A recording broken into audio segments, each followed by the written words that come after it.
In this video, we're going to talk about fluid pressure and forces. And I have kind of a little introduction here to explain to you what we're doing. So one thing to think about is dams. Dams are built thicker at the bottom than at the top because the pressure against them increases with the depth, right? Less pressure up here, the further down we go, that dam is having to withstand more water pressure. The pressure at any point on the dam depends only on how far below the surface the point is, and not how much the surface of the dam happens to be tilted at that point. The pressure in pounds per square foot at a point, which is h feet, depending on our depth, h feet below the surface is always going to be 62.4 times h, h being that depth, the point below. 62.4 is the weight density for fresh water in pounds per cubic foot. The pressure h feet below the surface of any fluid is the fluid's weight density times h. So in this situation, we're considering a dam, a freshwater dam, but saltwater, we would use 64 for our weight density.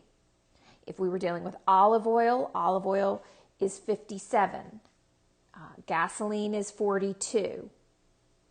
Molasses has a weight density of 100, and that's pounds per feet cubed, all of those values I've just mentioned. So when you're working the problem, and it will always state what your liquid is, but in this case we're dealing with fresh water. All right, so let's continue. So what we're going to focus on is the integral for fluid force against a vertical flat plate. So some vertical plate submerged in the water, and it could even be against the wall, right? So that would be the same as measuring that pressure against the wall. So suppose that a plate is submerged vertically in a fluid of some weight density W, W representing weight density, and it runs vertically from some A to B value, right? So A and B are my bounds or limits of integration. If we let Ly we see down here in the integral, be a length of the horizontal strip measured from left to right. So Ly is the length of that strip. And as you can see here, this is a bean-shaped vertical plate, which is submerged, right? And up here, if we were up top, that strip length would be much shorter than it is here in the middle. And so when we're measuring that strip length, that's variable. It varies based off of how deep we are, what that level Y is, right? And so we've got this delta Y. So we think about that as being a very, very, very thin strip. And delta Y begins to represent my differential here. That's my change. So we've got the weight density times the depth of the strip times the function, which gives us the length at a specific level Y on that interval A to B. All right, let's do an example using this formula. In this situation, we're given a picture, which makes it easy for us. We want to calculate the fluid force on one side of this triangular plate, and we're given a coordinate system.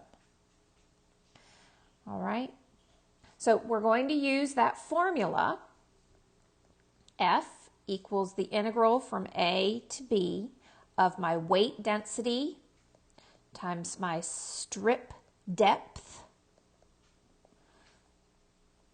times Ly, my strip length, integrated with respect to Y. So our first step here, the first thing we're going to do is we need to determine the width of that plate at a variable depth Y, right? So obviously at the top versus the bottom, we have different widths. So the width is going to be found by considering the equation of this line. So as I said, we're going to determine Ly, which is our width equation, at some variable depth.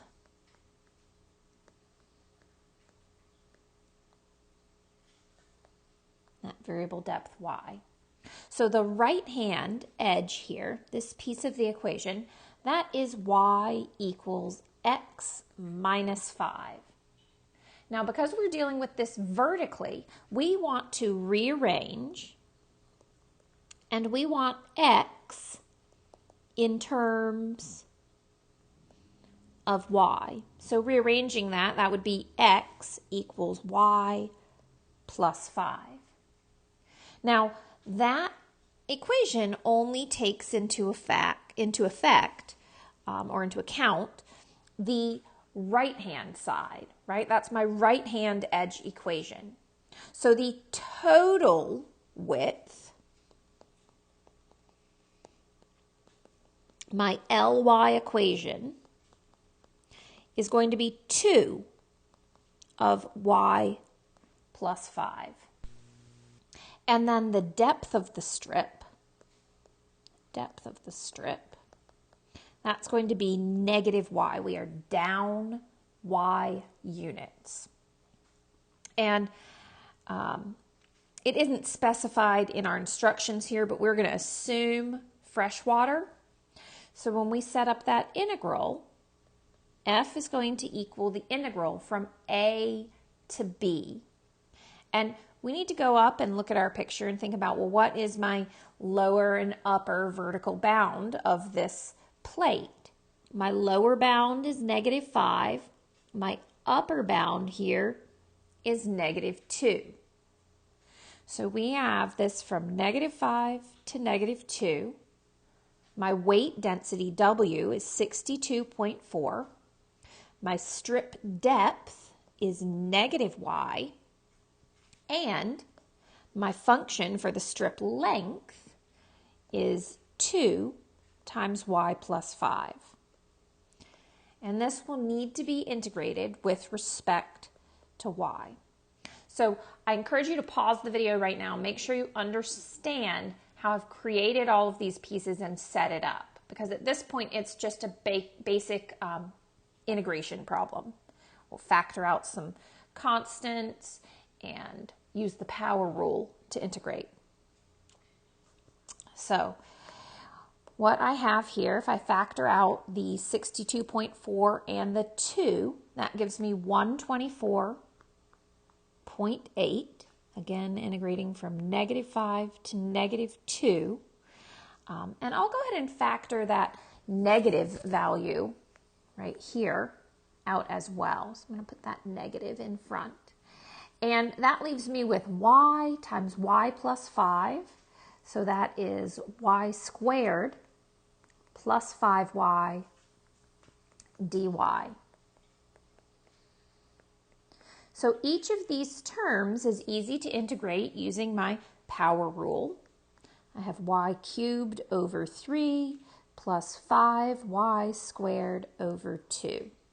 And we'll need to evaluate that between negative 2 and negative 5. So the first thing I'll do will be to plug in my negative 2. Negative 124.8. I've got negative 2 cubed over 3 plus 5 times negative 2 squared over 2. And then we'll need to subtract from that all of what we get when we plug in negative 5. So negative 5 cubed over 3 plus 5 times negative 5 squared over 2. And let's see what we get. Negative 2 cubed is negative 8/3. We'll get plus 5 times 4 is 20, divided by 2 is 10, minus I have negative 125 over 3, so that would be plus 125 over 3. Minus, distributing that, I'm going to get positive 125 over 2.